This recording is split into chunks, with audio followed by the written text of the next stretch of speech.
နောက်ပိုင်းမှာဓာတ်ပုံရိုက်ကူးတဲ့အခါဘင်ကတော့အနီးနားမှာတတိလေးလဲကျနေခဲ့တာကြောင့်ဓာတ်ပုံထဲမှာပါမလာခဲ့တာဖြစ်ပါတယ်ပစ္စုပန်မှာတော့ဘင်ကကတ်ကိုသူဟာစွမ်းအားတွေကိုထိန်းချုပ်ဖို့နဲ့ပင်ကူလိုစိတ်ရိုင်းဝင်လာတာတွေကိုနှိပ်ကွပ်ဖို့တင်ယူခဲ့ရကြောင်းပြောပြပါတယ်ဖလင့်လော်နီနဲ့အဒီစင်တို့ဟာလည်းအဲ့ဒီနေရာကနေပဲစွမ်းအားတွေရရှိခဲ့တာဖြစ်နိုင်ပြီးသူတို့ကိုကုသပေးနိုင်မယ်သူကိုတိမလားဆိုတာဘင်ကစဉ်းစားနေမိပါတယ်ယူဘီကိုဆုံးရှုံးခဲ့ရပြီးနောက်မှာသူဟာဒီစွမ်းအားတွေကိုမလိုချင်တော့ပါဘူးနောက်တစ်နေ့မှာယောဘီဟာတက်ခဲ့အကြောင်းကိုတတ်မှတ်ချက်3ခုနဲ့သတင်းစာတိုက်စီတွားရောက်ရောင်းချပါတယ်အဲ့ဒါတွေကတော့ဆောင်းပါးကိုပြုပြင်ပြောင်းလဲခြင်းမပြုဖို့ပြီးခဲ့တဲ့ဆောင်းပါးအတွက်အမှားပြင်ဆင်ချက်ပြန်လည်ဖော်ပြပေးဖို့နဲ့သူဟာအဲ့ဒီကုမ္ပဏီမှာအမြဲတမ်းဝန်ထမ်းအဖြစ်လုပ်ကိုင်ခွင့်ရဖို့လို့ဖြစ်ပါတယ်သူ့ရဲ့အထက်လူကြီးကလည်းဒီသတင်းကိုပြိုင်ဘက်တွေစီအပါမခံချင်တာကြောင့်တတ်မှတ်ချက်အားလုံးကိုသဘောတူလိုက်ပါတယ်နောက်ပိုင်းရုံးခန်းမှာတော့ဂျန်နက်နဲ့ယောဘီတို့ကသူတို့ရဲ့ရှာဖွေတွေ့ရှိချက်တွေကိုဘင်ကိုပြသခဲ့ပြီးတက်ခါလည်းအဲ့ဒီတုံပန်းတွေကတယောက်ဖြစ်မှန်အတည်ပြုနိုင်ခဲ့ပါတယ်ဂျာမန်တွေဟာစူပါစစ်သားစီမံကိန်းကိုကြိုးပမ်းခဲ့ပေမဲ့ကြာရှုံးခဲ့ပုံရပါတယ်ဘင်ကတော့စတင်မြဖြားခံခဲ့တဲ့နေရာကအဓိကပြဿနာမဟုတ်ပဲဒီစွမ်းအားတွေကဘာကြောင့်အခုအချိန်ကြာမှစတင်နှုတ်လှရတာလဲဆိုတာကိုသိဖို့လိုတယ်လို့ယူဆပါတယ်ဂျန်နက်ကသူတို့အားလုံးဟာလွန်ခဲ့တဲ့10နှစ်လုံးစစ်တုံပန်းတွေအပေါ်သူတည်တနာပြုလုပ်နေတဲ့ Queen's ခရိုင်ကဆရာဝန်တယောက်စီမှာပြသနေခဲ့ကြတာလို့ပြောပြပါတယ်ဒေါက်တာဖေဘာဟာဘွဲဒီဂရီတွေစုပ်စိတ်တွေအမြောက်အများရရှိထားတဲ့ကြော်ကြားတဲ့မျိုးရိုးဗီပညာရှင်တူဖြစ်တာကြောင့်သူမကအခုလို Queen's ခရိုင်ကဆေးရုံသေးလေးတစ်ခုမှာအလုပ်လုပ်နေတာဟာအလွန်ပဲတန်တရားဖြစ်ဖွယ်ကောင်းနေပါတော့တယ်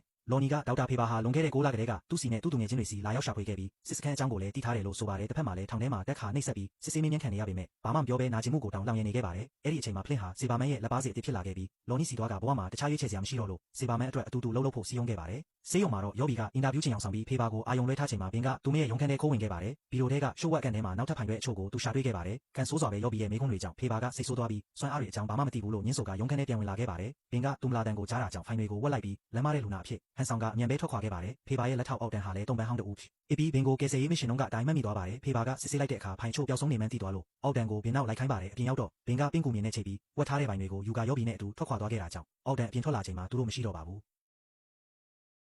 ထောင်ထဲကိုဖလင်းနဲ့လော်နီတို့အတင်းဝင်ရောက်စီးနှင်းခဲ့ပြီးရဲတွေကတင်းနဲ့ပြစ်ပေမဲ့ဘာဒဏ်ရာမှမရပဲအရာရှိအားလုံးကိုရိုက်နှက်နေနှင်းခဲ့ကြပါတယ်